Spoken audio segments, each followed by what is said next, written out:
Good morning! Kain muna tayo bago pumunta ang airport. Bali, fried chicken, 2 pieces, and rice. I paid 25,000 IDR or parang 100 pesos. Hi! Good morning! So, pupunta tayo ng BTS International Airport. Pero, instead of mag-grab bike, try natin maglakad. Ano lang daw, 19 minutes from here sa hostel papunta doon. Pero not sure kung anong klase yung dadaanan. Hopefully maayos.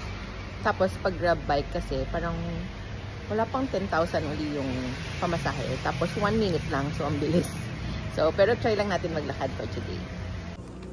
Hi. So far so good pa naman ang dinadaanan.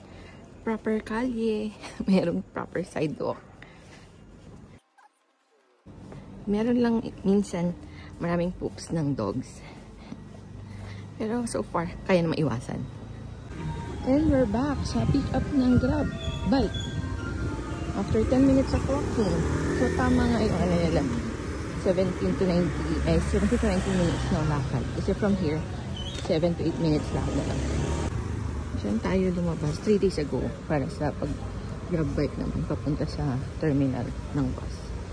Ayun yun. Dito yung domestic. Tapos dito yung international.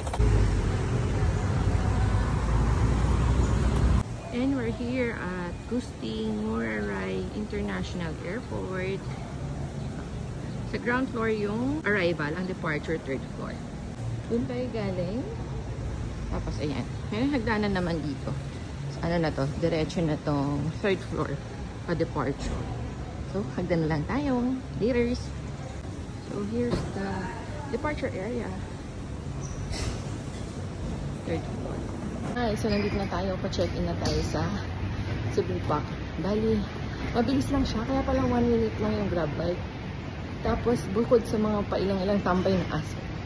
Tsaka poops nila. Okay naman yung lakad. Ayun. Nag-start pa nga lang pawisan eh. Pero at least nakapag-steps na tayo early in the morning. 2 hours before the flight. Konti na lang yung pila. Duty-free na tayo. Yan, marami rin kainan dito.